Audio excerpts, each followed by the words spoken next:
तो मज़ेदार सा स्पाइसी पुलाव बनाने के लिए यहाँ पर मैंने ले लिया है कढ़ाई में घी। ये मैंने लिया है तकरीबन हाफ़ कप से ज़्यादा घी है।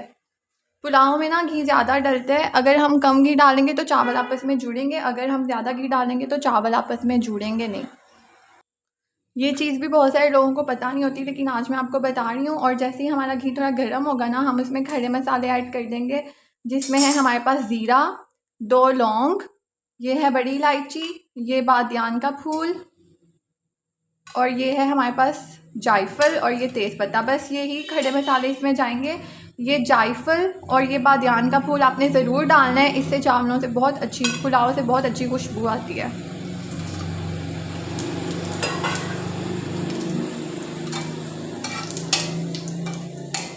इसको हम बस 1 मिनट तक रोस्ट करेंगे। हम हमारे मसाले थोड़े रोस्ट हो चुके हैं। अब हम इसमें कर देंगे प्याज ऐड।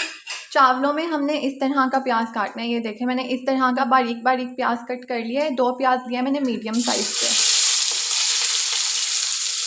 मैं आपको इतनी आसानी से पुलाव की रेसिपी बनाना बताऊंगी कि जिसको बहुत मुश्किल लगता है ना पुलाव बनाना, वो ये रेसिपी के बाद जब पुलाव बनाएगा इस रेसिपी से तो कहेगा यार पुलाव बनाना इतना आसान था, हम तो वैसे ही इसको मुश्किल समझ रहे थे। तो हमने इसमें प्याज डाल दिए और प्याज को मैं इसमें ब्राउन कर लूँगी। यहाँ पर देखिए प्याज का कलर ब्राउन हो चुका है। इसको हमने ज़्यादा ब्राउन नहीं करना, बस इतना ही ब्राउन ये हो चुका है। अब मैं इसमें चिकन ऐड कर दूँगी।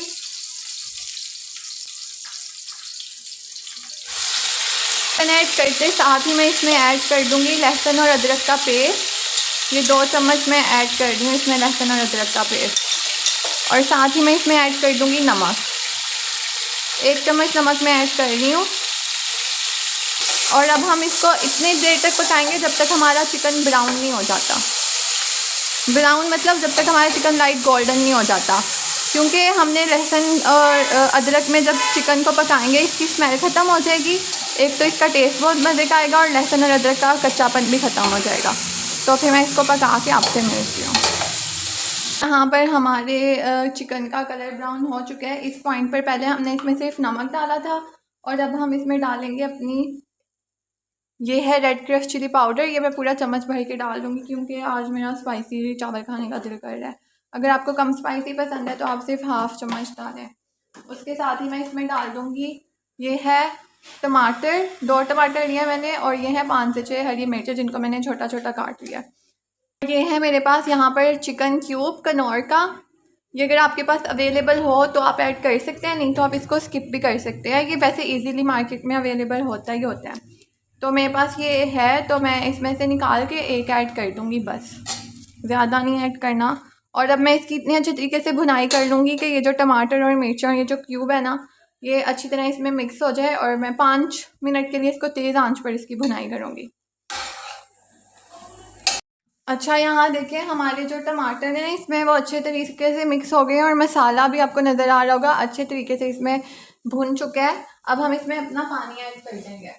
जब हमारा मसाला भुन जाए और चिकन भी अच्छी तरह से पक जाए तब हम इसमें पानी ऐड करते हैं। और पानी ऐड करने का इसमें एक तरीका, मैंने ये वाला ग्लास ना 1.5 ग्लास चावल लिए हैं, 1 पूरा भर के और 1 हाफ़, उसके हिसाब से मैं इसमें पूरे 3 ग्लास पानी ऐड करूँगी। अगर आप ये कोई भी ग्लास, ये वाला ग्लास या कोई शीशे का ग्लास या कोई बाउल या कोई कप, 1 ग्लास या 1 कप या 1 बाउल ले रहे हैं ना, तो आपने फिर 2 ग्लास, मतलब अगर मैंने ये 1 ग्लास चावल लिए हैं ना तो मैं फिर 2 ग्लास पानी डालूँगी। अगर मैंने 2 ग्लास चावल लिए हैं तो मैं 4 ग्लास पानी डालूँगी। पुलाव में ऐसे होता है जितने हमारे चावल होते हैं उससे डबल क्वांटिटी में हमने उसी बर्तन में पानी डालना होता है। तो ये मैं उन लोगों को बता रही हूँ जिन्होंने नई नई कुकिंग स्टार्ट की है, कुछ लोगों को नहीं पता होता है इस बारे में। तो यहाँ पर देखिए बिस्मिल्लाहिर्रहमानिर्रहीम, 1 ग्लास, 2, और ये हमारे 3 ग्लास हो गए पूरे। अब मैं इसको पकने के लिए रख दूँगी। जब हमारा पानी पक जाएगा ना तब मैं उसका नमक चेक करूँगी, क्योंकि अगर हम अपने पानी का चावल डालने से पहले नमक चेक नहीं करेंगे तो हमेशा हमारा नमक जो है ना वो कम हो जाता है। और जब हमारे चावलों में नमक कम होता है चावल टेस्टलेस होते हैं, उनका कोई टेस्ट ही बन के आता। अगर हम पानी जब पक रहा हो चावल डालने से पहले नमक चेक कर लें, अगर वो कम हो ना तो हमने पानी में इतना नमक रखना होता है कि पानी में हमें नमक थोड़ा तेज़ लग रहा हो, तब भी चावलों में पूरा नमक आता है। तो ये भी मैं आपको चावल ऐड करके भी दोबारा से समझाऊंगी। अब मैं इसको ढक के रख दूँगी पकने के लिए।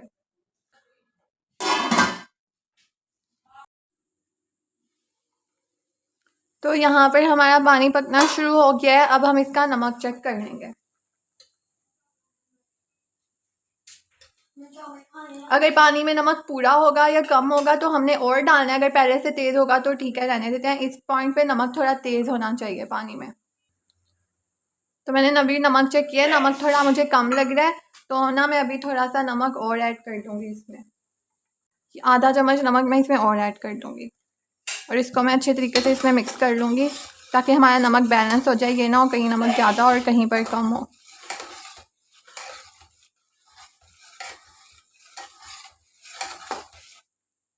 अब हम इसमें अपने चावल ऐड कर लेंगे। ये मेरे पास 1.5 गिलास चावल हैं जिनको मैंने भिगो के रख लिया था।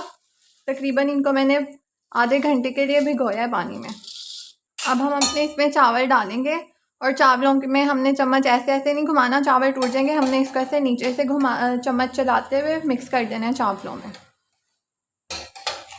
बस अब हम इसको ढक के रख देंगे। जब हमारा पानी थोड़ा सूख जाएगा तो फिर इसको दम लगाएंगे और दम कैसे लगाना है वो मैं आपको बाद में बताऊँगी।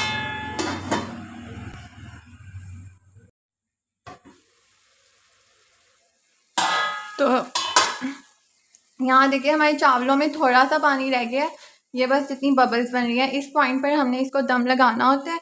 और दम लगाने से पहले ना मैं इसमें एक नींबू निचोड़ दूँगी। नींबू निचोड़ने से चावल आपस में जुड़ेंगे नहीं और खिले खिले बनेंगे।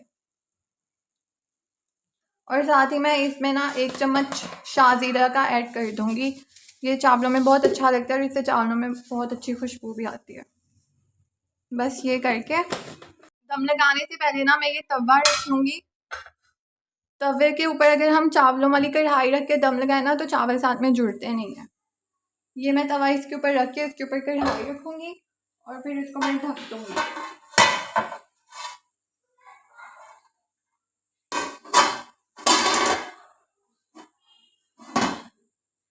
इसको बस मैं सिंपली ढक दूँगी। तवे को पहले तवे के नीचे हम आंच तेज़ रहने देंगे 2 से 3 मिनट तक ताकि तवा हमारा गर्म हो जाए। उसके बाद हम आंच को स्लो कर देंगे और इसके ऊपर हम तकरीबन 7 से 8 मिनट का दम देंगे और दम देने के बाद फिर मैं चावल खोलती हूँ। यहाँ पर दम लगाए हुए मुझे 10 मिनट गुजर चुके हैं। अब मैंने इसका दम उठाया है और हमारे चावल बन के रेडी हैं। और ये देखिए चावल कितने खिले खिले बने हैं। इसमें हमने नींबू डाला था ना, नींबू डालने से चावल जो है वो हमारे आपस में जुड़ते नहीं और खिले खिले बनते हैं। और दूसरी बात, चावलों में घी ज़्यादा डलता है। अगर हम कम घी डालेंगे ना तो चावल आपस में जुड़ जाएंगे, वो खिले खिले नहीं बनेंगे। और अगर आप लोगों को मेरी वीडियो अच्छी लगी हो तो चैनल को सब्सक्राइब कर दें, वीडियो को लाइक कर दें और कमेंट करके भी ज़रूर बताइएगा कि आपको ये रेसिपी कैसी लगी।